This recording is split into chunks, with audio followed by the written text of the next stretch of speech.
नमस्कार। कुलदेवी कौन है? कुलदेवी, कुल देवता आदि जो होते हैं वे हमारे परिवार के रक्षक होते हैं। हमारे ग्राम, नगर पंचायत आदि के रक्षक होते हैं।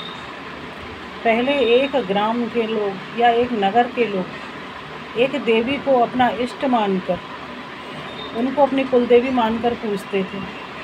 शादी विवाह आदि जो भी कार्य होते थे वो उनके आशीर्वाद से शुरू होते थे। मुंडन वहीं पर होता था। सभी संस्कार वगैरह के लिए आशीर्वाद वहीं लेने जाना पड़ता था।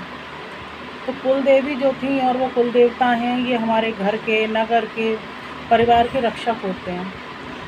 लोग बाहर चले जाते थे और उसके बाद में उनको पता नहीं होता था कि हमारे कुल गोत्र आदि के लोग कौन हैं, हमारे परिवार के लोग कौन हैं।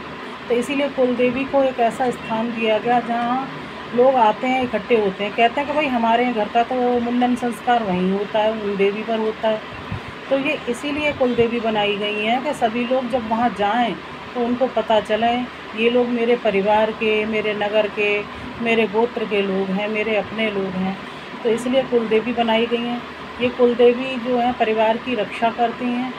इनके यहाँ साल में कम से कम एक बार ज़रूर जाना चाहिए। परिवार की रक्षा होती है। कितनी भी पूजा कर लो, अगर आप कुलदेवी नहीं मना पाते तो फिर वो कार्य संपन्न नहीं होता है। घर में मुश्किलें आती रहती हैं। तो जो भी आपकी कुलदेवी हैं उनको आप पूजिए।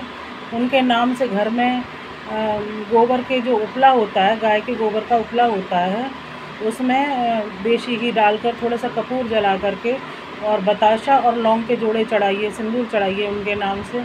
हर हफ्ते कम से कम एक बार ये कीजिए माता का।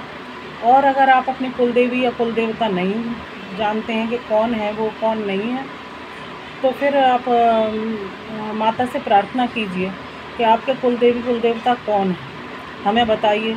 और फिर भी आपको अगर उत्तर नहीं मिलता है तो जिस देवी के मंदिर में आपको अच्छा लगे जाने में, आपका मन लगे, बस वहीं जाकर कहिए कि माता आज से आपको कुलदेवी मैं आपको मानती हूँ और आपके परिवार में ही मेरे यहाँ के हर शुभ कार्य संपन्न होंगे। आप ही मेरे परिवार की रक्षा करना, आप ही आज से मेरी कुलदेवी हो। और उनके यहाँ फिर जाया कीजिए। उनको कभी कभी पान, बताशे आदि चढ़ाया कीजिए। लौंग जो है उसमें ज़रूर होना चाहिए पान में।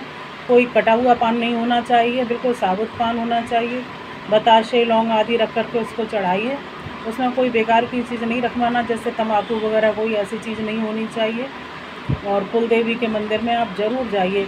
अगर दूर हैं तो साल में एक बार जाने की ज़रूर कोशिश कीजिए। आपके परिवार में कोई भी कार्य तब तक अच्छी तरह से संपन्न नहीं होगा। विवाह में रोक लग जाती है, कई बार नहीं हो पाता है, शारीरिक कष्ट बना रहता है, परेशानियां बनी रहती हैं, काम नहीं बनता है। तो इसमें कुलदेवी का रुष्ट होना भी होता है कि हम लोग वहाँ नहीं जा पाते हैं। जय माता दी।